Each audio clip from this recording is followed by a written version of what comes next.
El aluvión de Antofagasta de 1991 se convertiría en una catástrofe mortal.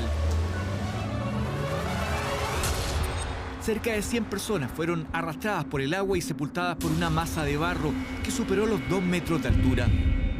Se lo murió a mi sobrinito, es mi primera hija. Y lo que encontramos fue dantesco.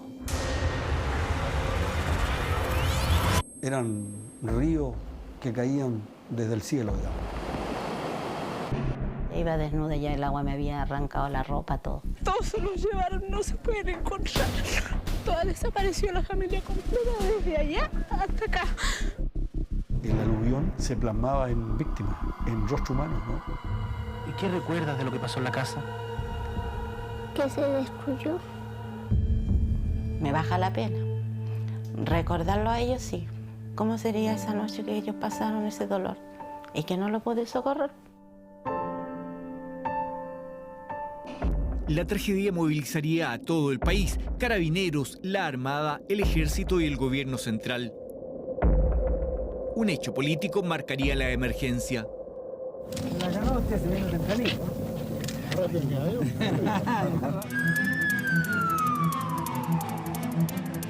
El cuerpo de bomberos de Antofagasta jugaría un rol clave en el rescate y por eso fueron reconocidos como la generación del 91. No estábamos preparados para semejante tragedia, ninguno de nosotros. A los pocos días nació la campaña televisiva Porque Somos Solidarios. Se transmitió en todo el país y recaudaría dineros para la reconstrucción. Hoy Antofagasta no es el mismo de hace casi 30 años.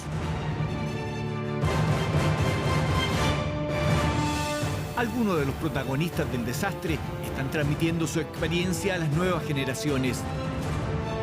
No quieren que algo así se repita.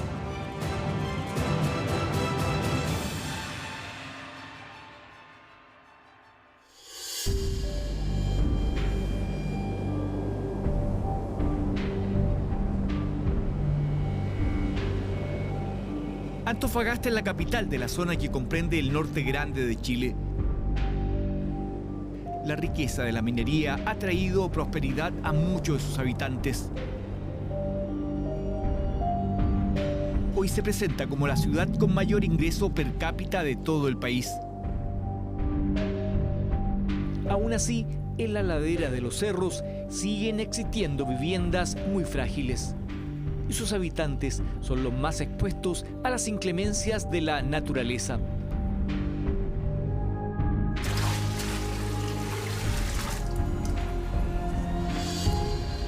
Una de ellas es Amalia Caro, que vive en Villa El Salto, el sector más afectado por el aluvión de 1991. El aluvión es una experiencia que no se la desearía ni al más enemigo. Es mucho dolor. Es algo inexplicable.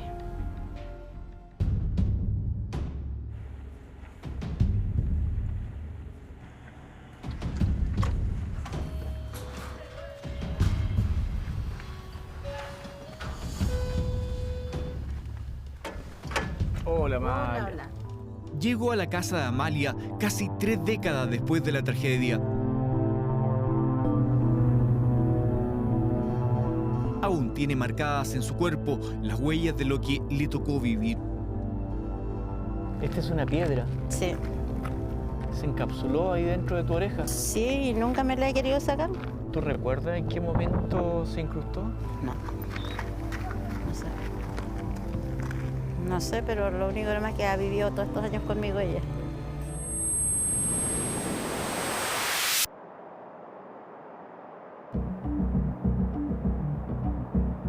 Por estar ubicada en pleno desierto de Atacama, la ciudad de Antofagasta tiene un promedio anual de precipitaciones de solo 1.7 milímetros.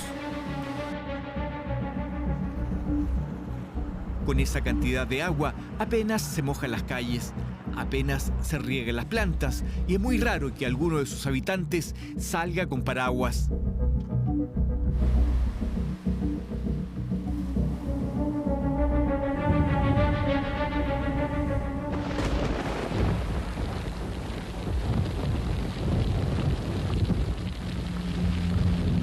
Pero las condiciones climáticas se presentaron especialmente extrañas a comienzos del invierno de 1991. La corriente del Niño, famosa en esos años, llegó a las costas de la región los primeros días de junio.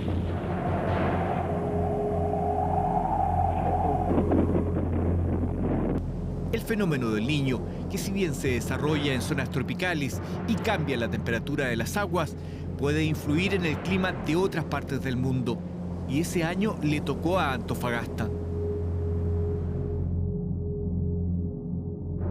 El bombero Ricardo Rabanal fue testigo del insólito clima de esa tarde. Hubo una gran ceremonia en el Teatro Municipal de Antofagasta. Y cuando vamos saliendo del teatro, empieza un aire muy cálido, muy caliente y muy fuerte también, a azotar las calles de Antofagasta.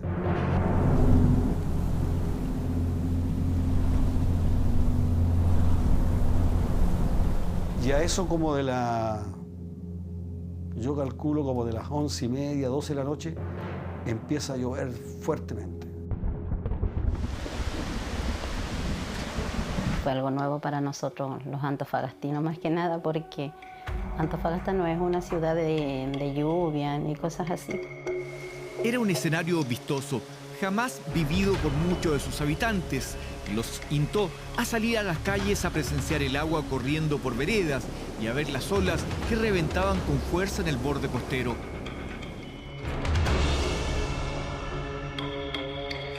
Para la noche del 17 de junio, las lluvias se intensificaron en la ciudad. El comandante de esa época del Cuerpo Bombero Antofagasta pidió que se dirigieran a sus cuarteles de bomberos. A la 1:30 de la madrugada, la central de bomberos de Antofagasta recibió un llamado de emergencia. Sería el primero de un total de 260 llamados de auxilio. Casas anegadas, calles anegadas, agua que entraba a las casas, techumbres que no resistían. Esa noche de lluvias torrenciales, Amalia estaba en su casa junto a sus 3 hijos. Su mamá vivía en la casa del lado.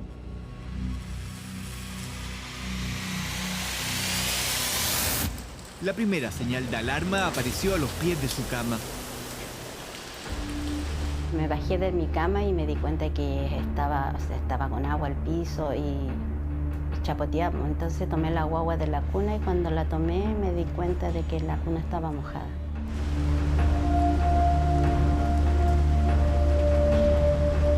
Tomé algo y la cubrí y salí con ella en brazos. Y el agua empezó a bajar por el medio del terreno. El desconcierto era total. No estaba en ninguno de los pronósticos que la lluvia siguiera cayendo con furia.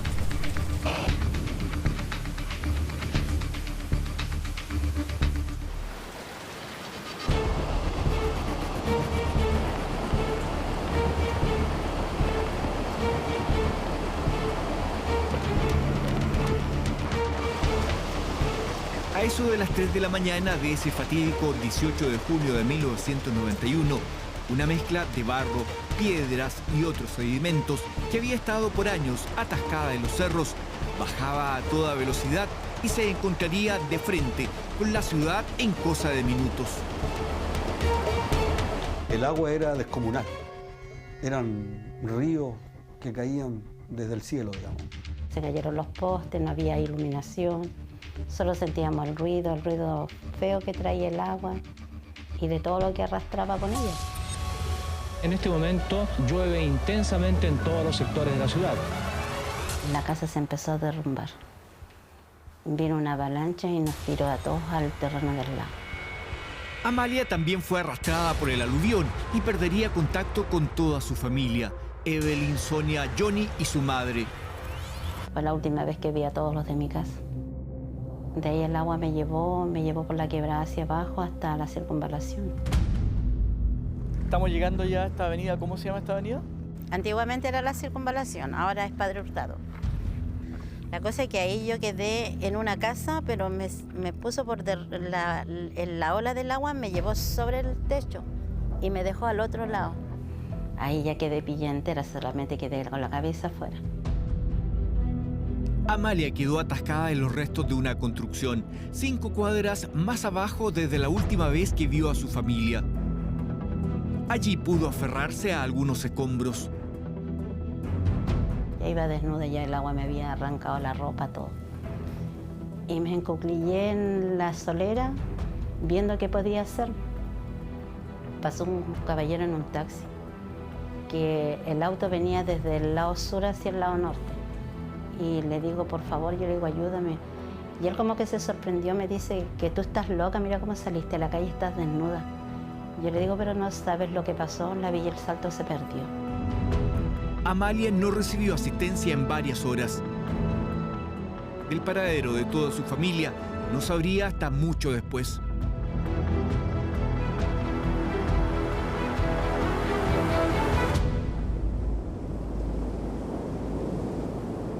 No hay muchos registros del torrente que destruyó parte de Antofagasta durante la noche. Las consecuencias serían captadas en toda su magnitud cuando salió el sol. El panorama en la capital regional es igualmente desolador. Solo desde el aire se tiene una visión más real de la tragedia. El torrente de agua descendió violentamente de los cerros, que actuaron como un embudo. Concentraron el agua y la condujeron directamente a las poblaciones. Antofagasta, que hoy amaneció con cielos claros y limpios, muestra en todos los sectores los efectos de la inesperada y violenta lluvia. Calles y avenidas aún están cubiertas por el lodo y agua. Los sectores poblacionales son los más afectados. El desastre llegó mientras la ciudad dormía. Un aluvión de lodo, agua y piedras arrasó con el lado norte de Antofagasta. El resultado fue desolador. Más de 400 hogares quedaron completamente destruidos.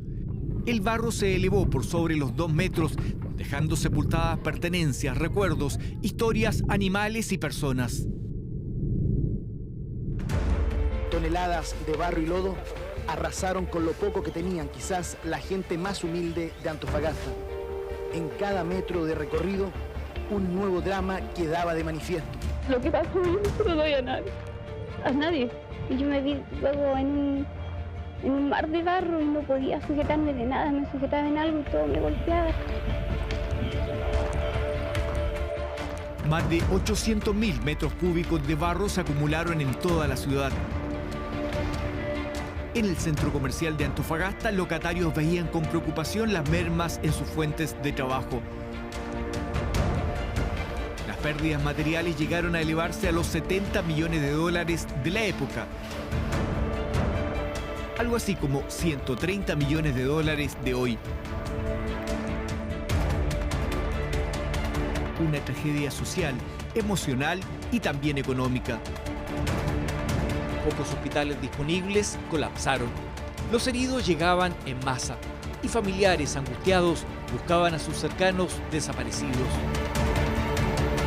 Los más impactados eran los niños. Y por esos años a los medios de comunicación se les tenía permitido entrevistarlos. ¿A qué hora llegaste acá? Como las 12 de la noche. ¿Y quién te trajo? La ambulancia. ¿Y qué recuerdas de lo que pasó en la casa? Que se destruyó. Fue algo terrible. La lluvia nos dejó sin nada.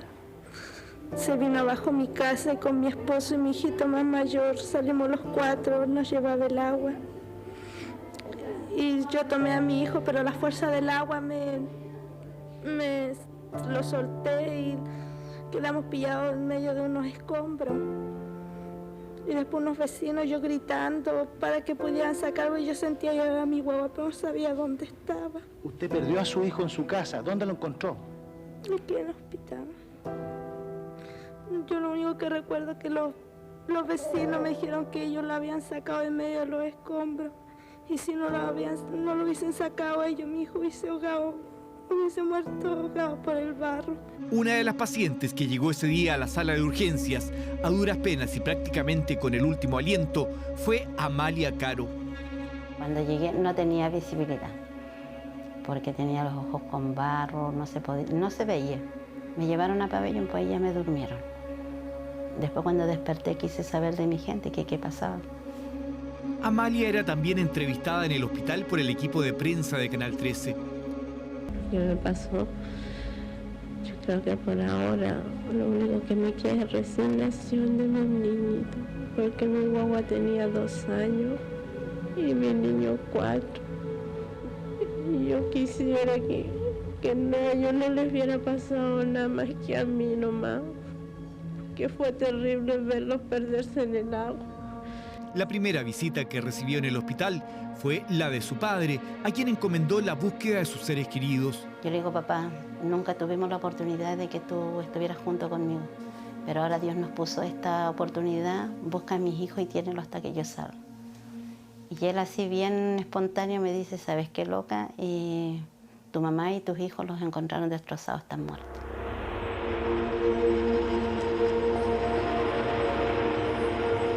Ahí ya perdí la razón, me destapé, me arranqué los puntos, me hice tirar las heridas.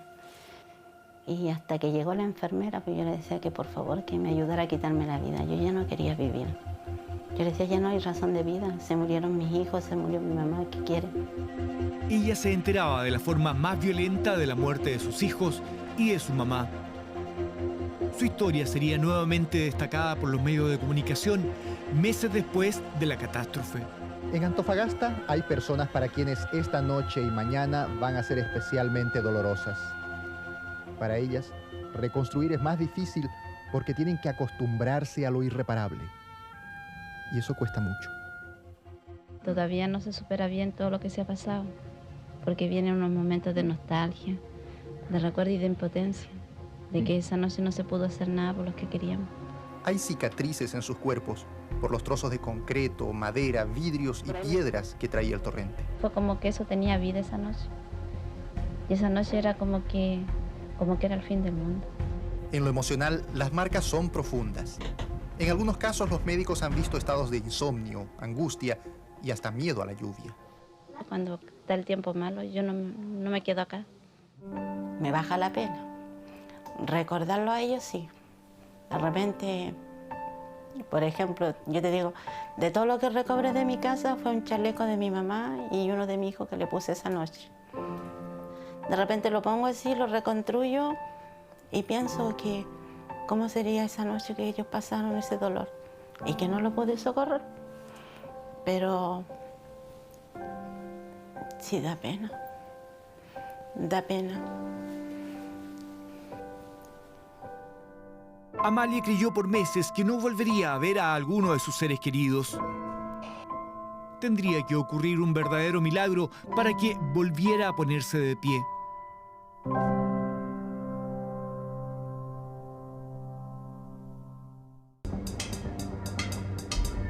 Son 10 las poblaciones afectadas por el aluvión que provocó el reblandecimiento de los cerros que rodean la principal ciudad de la segunda región. Al norte llegaron efectivos policiales de todo el país con la difícil tarea de búsqueda de aquellas personas desaparecidas.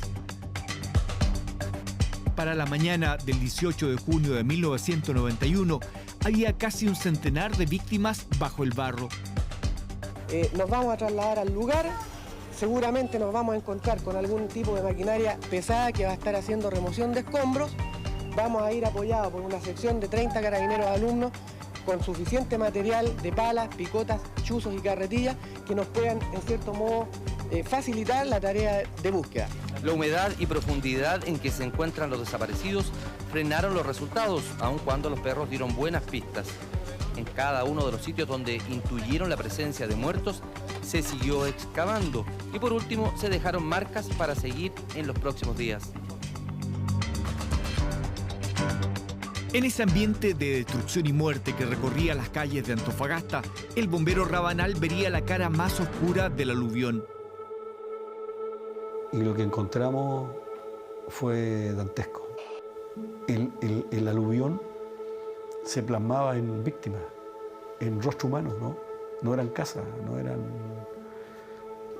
eran calles cortadas, no eran cerros de barro, eran personas, eran antofagastinos que el día anterior habían estado caminando por el centro, habían estado jugando los niños. Y es una tragedia tremenda.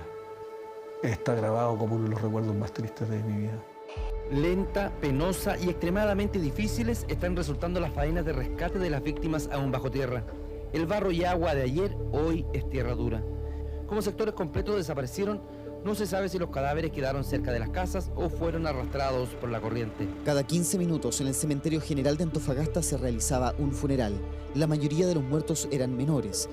El aluvión de junio de 1991 se convertiría por lejos en el mayor evento destructivo de la historia de Antofagasta, con un triste récord de 91 personas fallecidas y 17 desaparecidas.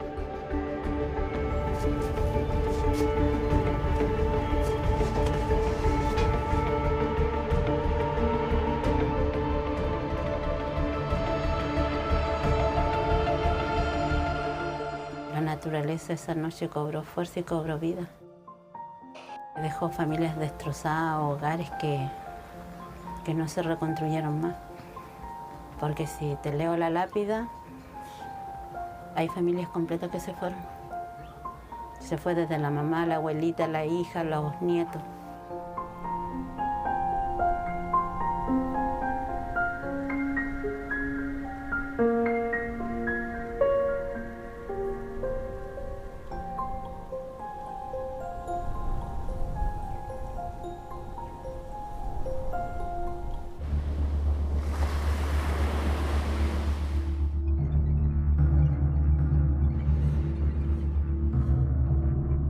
A las 11:20 de esta mañana, en un avión Learjet de la Fuerza Aérea, llegó a la base de Cerro Moreno, acá en Antofagasta, el presidente de la República, Patricio Aylwin.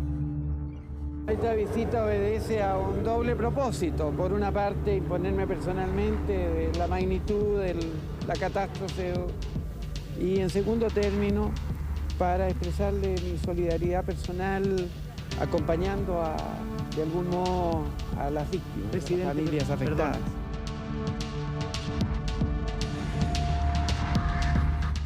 Aylwin había cumplido recién un año como presidente de la República.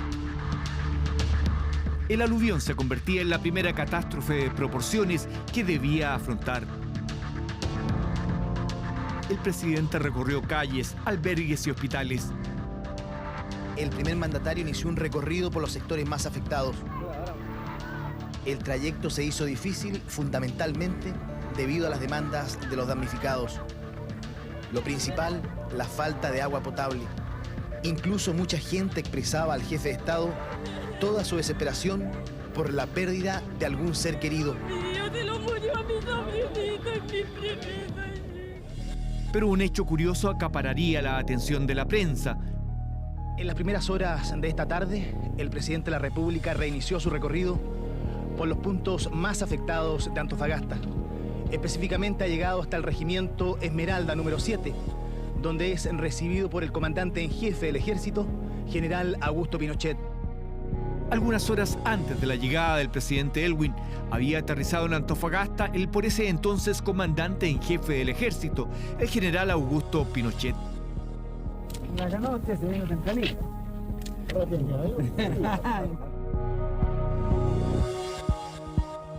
La llegada de Pinochet primero es un hecho político propio de aquellos años de transición democrática, una demostración de la fuerza con la que aún gozaba el dictador.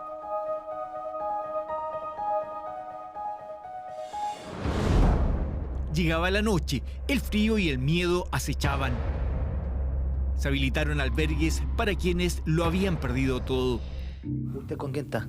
Estoy con mis dos nietecitas, porque allá abajo el agua llegó y los inundó entera, no pudimos vivir allá. Y los carabineros me fueron a visitar de la segunda comisaría y me dijeron que tenía que buscar un albergue para acá para arriba.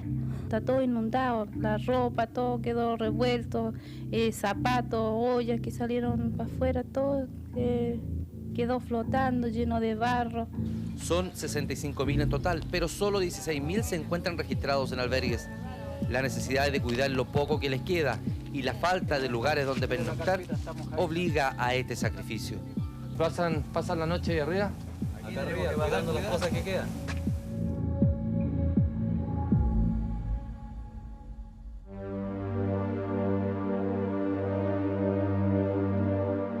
Cuando Amalia Caro creía extinta la esperanza de encontrar a alguno de sus 3 hijos vivos, un suceso asombroso aparecía en la televisión.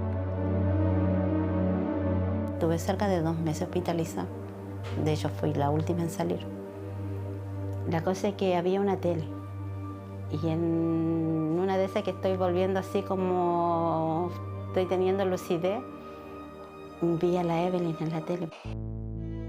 Era la mayor, Evelyn, y por el noticiario era anunciada como la niña de los milagros. Las primeras noticias decían que la Evelyn estaba huérfana, que la mamá había muerto, que como que yo ya no existía. Evelyn rodó 25 cuadras hasta la playa y quedó justo atrapada en un muro que impidió que cayera al mar. Los diarios la llamaron la Niña del Milagro y quienes la encontraron no pensaron que se trataba precisamente de una niña. Hablaban de la Niña del Milagro y yo lo único que alcancé a escuchar, la Niña del Milagro. Evelyn vivió al milagro del aluvión, decían. ¿Estabas asustada? Sí. ¿Y qué pasó después? Después me llevaron al hospital. Una señora. Evelyn estaba en el mismo hospital que su mamá. Así que la vi. La vi a la Evelyn con su pelo corto. Tenía machucones, esas cositas en la cara, pero era mi hija. Han pasado casi 30 años y aún esta historia es impactante. Ella es Evelyn, la niña de los milagros.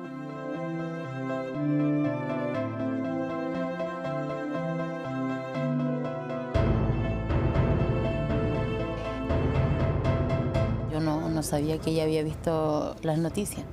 Entonces a mí me llevan hasta el 3er piso y ahí yo me reencuentro con mi mamá. La sacan en una silla de ruedas, ahí la abracé y todo. Pero fue muy lindo. Ha sido muy emocionante. Sí, o sea, yo como niña chica quizás no asimilaba tanto lo que estaba pasando, pero ella de saber que no tenía nadie más y que yo era lo único que había quedado, yo creo que para ella sí. Ahí de nuevo vino la razón de aferrarme a la vida.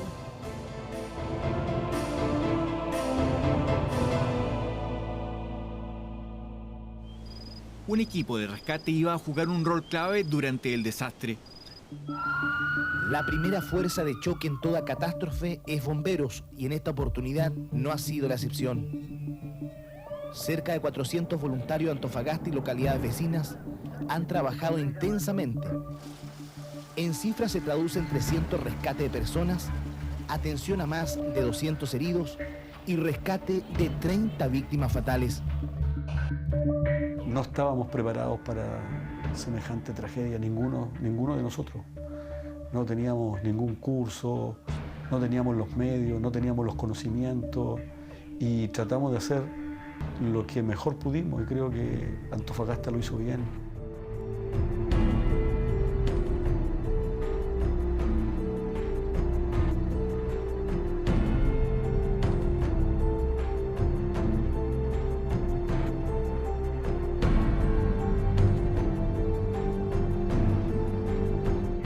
Por las tareas realizadas durante las jornadas del 18, 19 y 20 de junio, el Cuerpo de Bomberos de Antofagasta sería condecorado. Hoy son conocidos como la Generación del 91.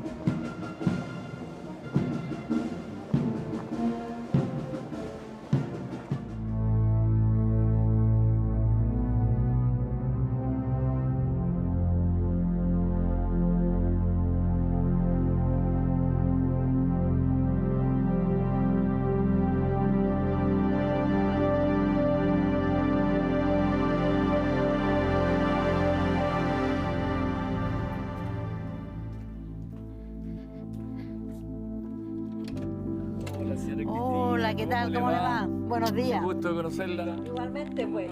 Cristina Castillo fue protagonista de uno de los actos heroicos del Cuerpo de Bomberos de Antofagasta. Para el aluvión, ella estaba embarazada, tenía casi 9 meses y estaba a punto de dar a luz. Sentía mucho ruido que pasaba fuera de la calle, no sabía por qué. Miro por la ventana y veo el torrente de agua por las calles. Corría agua, agua, café, sin barro, mar. No, dije yo no. Y me empiezan los dolores, las contracciones. Justo vi a los bomberos que estaban ahí cubriendo la emergencia.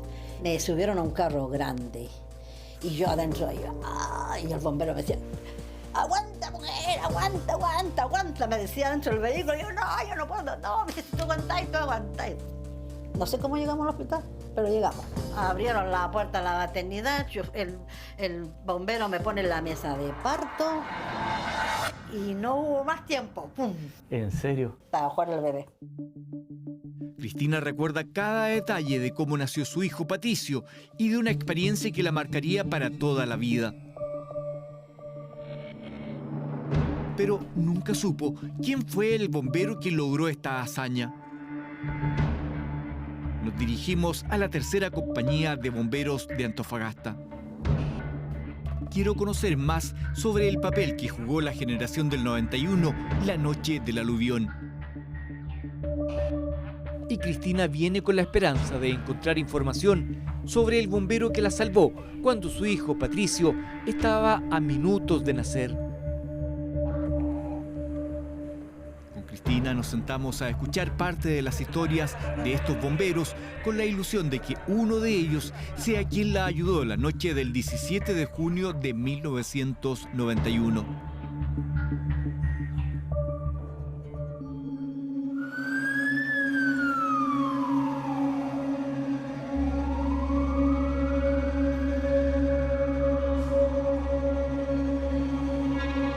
El día del aluvión fuimos despachados a un lugar que queda en el sector del norte, en donde el aluvión había arrastrado varias casas, y una enfermera que andaba por el sector nos dice que en una casa se sentían unos gemidos de una niña.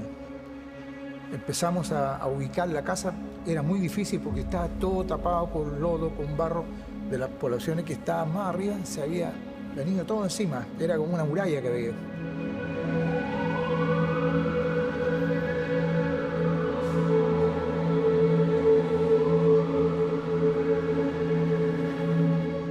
En la tercera pieza encontramos a una niñita más o menos de 7, 8 años, con su cara totalmente tapada de lodo, de barro, ¿ya?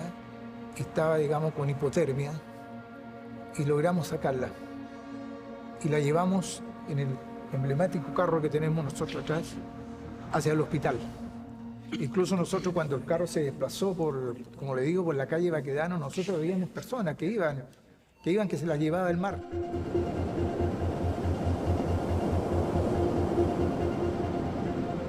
Bueno, un sinfín de personas ayudándola, sacándola que estaban en la arena. Y ahí fue un trabajo de 24/7. El aluvión fue bastante fuerte, o sea, me tocó ver a mí, ese fue un choque que todavía lo llevo adentro de haber visto, especialmente cuando son guaguas o son niños. Ya cuando uno dice, ya bueno, tenía 70, 80 años, ya cumplió su ciclo. No uno que sea un humano, no esté, pero ver niños es muy chocante. Y eso a mí me ha marcado por siempre. Y después ya se nos vino la otra problemática, que era la falta de agua. La ciudad estaba desabastecida sin agua. Hoy estamos trayendo agua, por favor, los que tengan tarros grandes, hielo a la iglesia, para poder llenar la iglesia primero y después vamos a repartirle agua a todo lo que alcance. Vamos a ver solamente 7.000 litros que logramos conseguir la intendencia hoy día. Nosotros teníamos que ir al kilómetro 12 y desde allí se bombeaban el agua para los camiones de aljibe. Estaban los camiones del ejército, camiones de escondida de 90.000 litros que mandaron, y eso abastecía a la gente. La falta de agua es total, a lo menos no la habrá en una semana y pasarán más de 30 días para que la situación sea normal. Camiones aljibes recorren la ciudad para distribuirla racionadamente.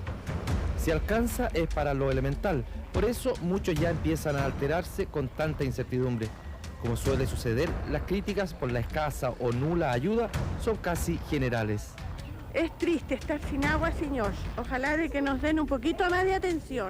También a veces éramos agredidos por la gente, porque resulta que la gente pensaba que no queríamos darle agua y los carros ya estaban vacíos. Habíamos entregado, digamos, en otras partes. 25 camiones aljibes cubren la ciudad, cifra que es insuficiente porque se necesita como mínimo otro número similar para que la entrega sea medianamente fluida. Bueno, uno lava lo justo, la cara, las manos y va cocinando. ¿Cómo lo hace con los niños, por ejemplo? Igual, pues se les lava en la noche la cara, las manos y los dientes y el resto ¿Y para cocinar o lavar?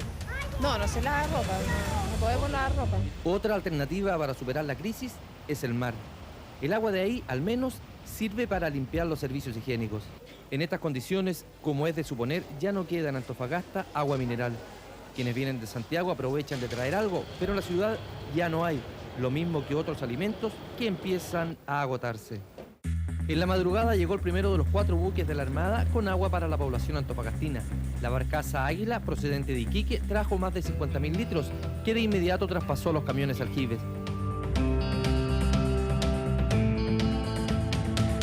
Las labores de ayuda de bomberos se sumaban a la de otros estamentos del Estado. Primero fue la Marina, luego el Gobierno Central. El jueves 20, a las 10 horas, se inicia oficialmente la campaña de recolección de ayuda denominada Solidaridad con el Norte.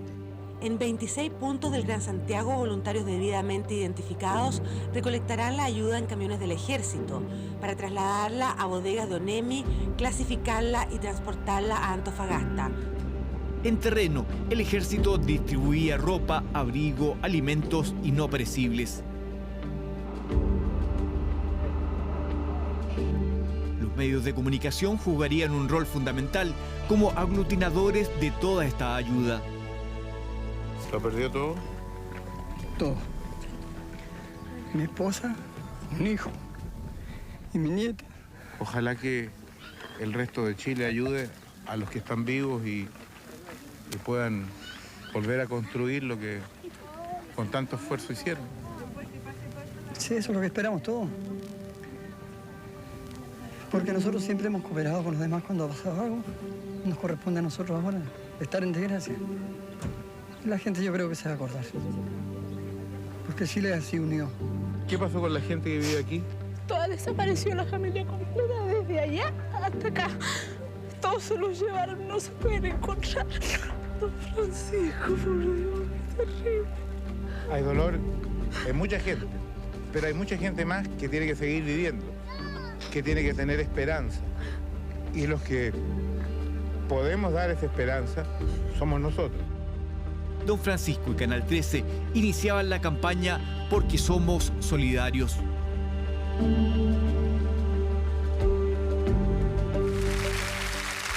Muy buenas tardes, bienvenidos.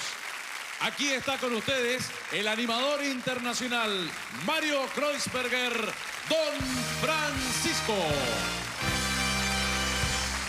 Muy buenas tardes, amigos telespectadores, buenas tardes, amigos presentes. Este no es un horario habitual, pero sí casi es una situación habitual.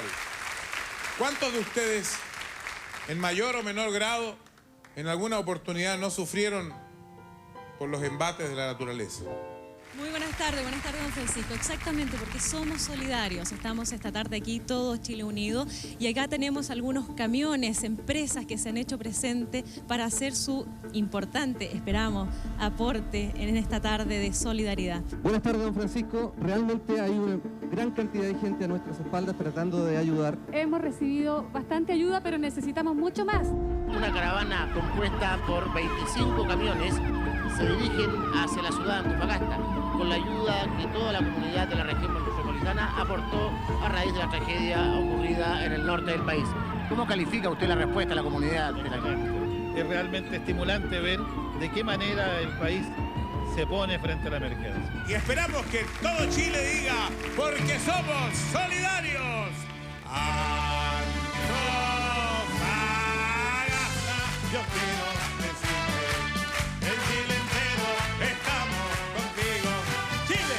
Para estas personas no será fácil borrar de sus mentes la noche del 18 de junio, pero tampoco olvidarán la inmediata respuesta de ayuda y solidaridad que recibieron de Chile a través de la campaña que inició Sábado Gigantes. Supimos del amor, la solidaridad y el cariño de todo un pueblo.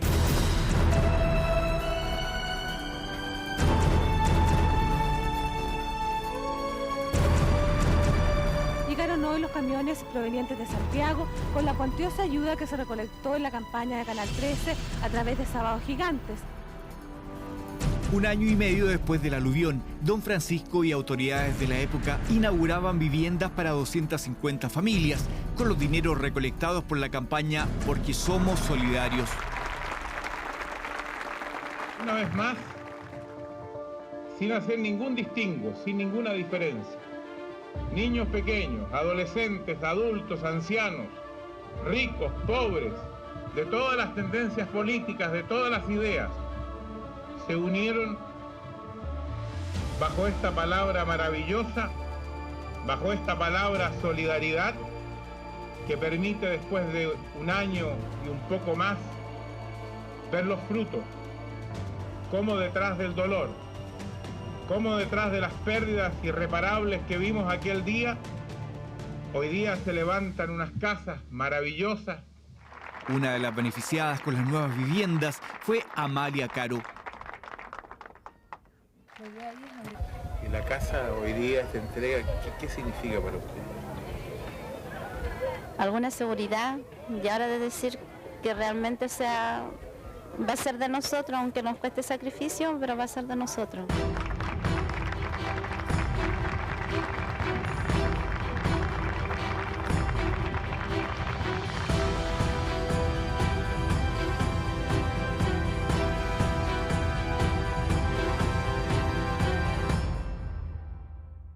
¿Se fijan la basura que hay? Miren, televisores, colchones. ¿Qué daño pueden causar en una casa si van como con fuerza de aluvión? Destrozarla, ¿no es cierto? Derrumbarla. Sí. ¿Pueden matar gente? Sí. Pueden matar gente. ¿Cree que hemos aprendido la lección? ¿No es cierto? ¿Hay riesgo todavía de aluvión? Sí.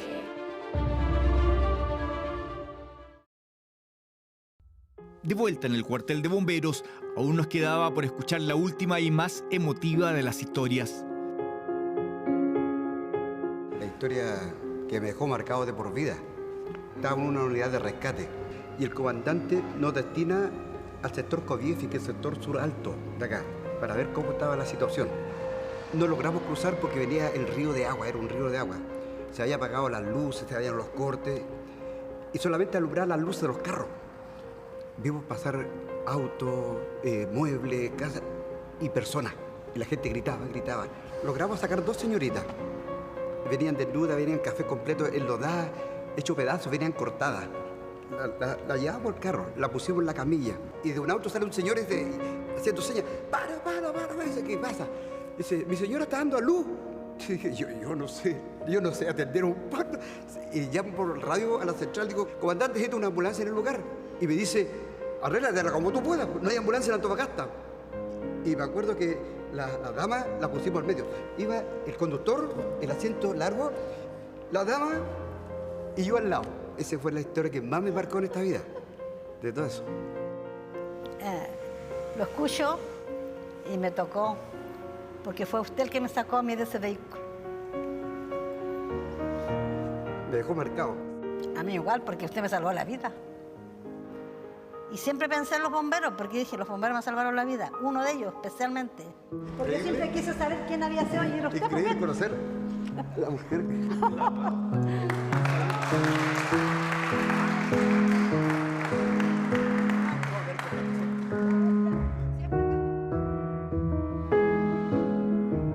Cristina le muestra a su héroe, el bombero Mario Díaz, las fotos de su hijo Patricio. Hoy tiene 29 años y está estudiando fuera de Chile. ¿Es el carro que usted...? Sí. Mira, con ese carro yo llegué al hospital. ¿El carro tipo ambulancia? Claro. ¿Y usted iba conductor o usted quedó al medio y yo quedé al lado? Sí, mi cuñada me dijo que atrás ella iba. Y Ya. había muchas personas heridas. Ella me ¿Y dijo, usted iba ahí? en y ese todas carro? piluchas, me dijo, si el barro les había Le hizo sacado tiro, el agua, les sacó claro. la ropa, me dijo, Claro, iban sacó- desnudas. dice, mira. Mire, esa es la cosa más rescatable que tengo de él en estos momentos. Años después, en los cerros de Antofagasta se construyeron muros y piscinas para prevenir futuros aluviones. Ricardo Rabanal, que sigue siendo bombero, es además profesor de historia. Invita a un grupo de alumnos de la escuela Elmo Funes para que conozcan esas instalaciones. Entonces vamos a subir por acá, niños, y nos va a llevar esto directamente a las vías aluvionales que se construyeron después del año 91. Pero al llegar al lugar, la frustración de los alumnos es grande. Es un triste reflejo de mala memoria. ¿Se fijan la basura que hay? Miren, televisores, colchones antiguos. ¿Alguien me podría decir más o menos cuánto se demora en degradarse una botella plástica o el plástico? 300. Como 300 años, ¿cierto? Y tal vez más. Y todo ese plástico acumulado junto con las piedras y con el barro y con los pedazos de fierro y alambre y madera, botellas de vidrio. ¿Qué daño pueden causar en una casa si van como con fuerza de aluvión? Destrozarla, ¿no es cierto? Derrumbarla. Sí. ¿Pueden matar gente? Sí. Pueden matar gente. ¿Y ustedes creen, si miran para allá, ven, ustedes creen que hemos aprendido la lección? ¿No es cierto? ¿Hay riesgo todavía de aluvión? Sí. El profesor Rabanal apuesta porque sean estos jóvenes quienes aprendan la lección vivida por él y toda su generación. Que sean ellos quienes construyan una Antofagasta menos contaminada y más segura.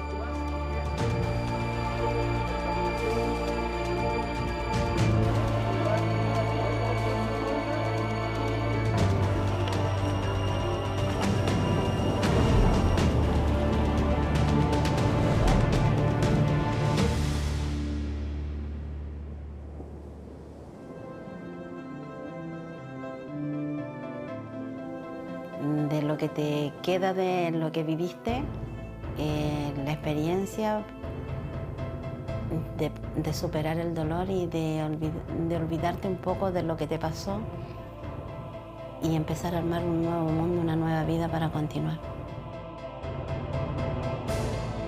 Volvimos a la Villa del Salto. No me quise ir de esta población. Vecinos y bomberos llegan a casa de Amalia Caro a conmemorar un nuevo aniversario del aluvión de Antofagasta de 1991. Y ella los recibe con una comida muy especial.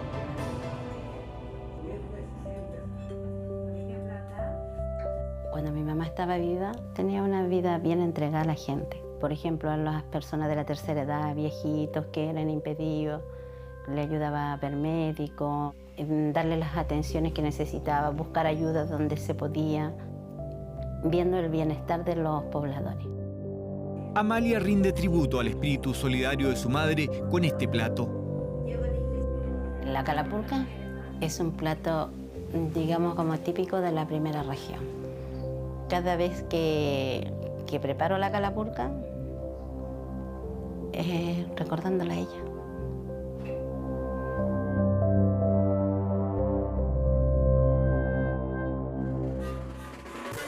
Luego de la cena, Amalia, su hija Evelyn y la generación del 91 del Cuerpo de Bomberos de Antofagasta se reúnen en una gruta para recordar la catástrofe.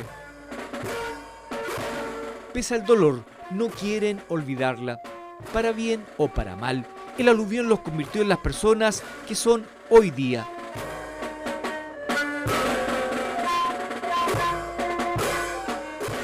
Bueno, vecinos, para la clausura de este tan lindo homenaje, le doy gracias a la presencia del bombero nuevamente y en memoria de la persona que me dio el ser y me trajo a este mundo.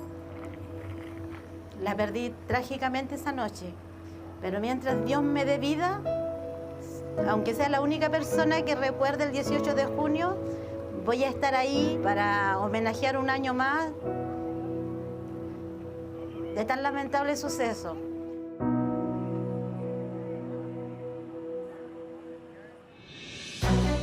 Antofagasta ya no es la misma 3 décadas después. Sus habitantes cuentan otras historias. Por sus quebradas hace mucho que no corre agua, pero las huellas que dejó marcado el torrente del río en 1991 los acompañará para siempre. Curtió la piel y fortaleció los brazos de los más viejos. Y en las manos de los más jóvenes recae la responsabilidad de aplicar la lección aprendida.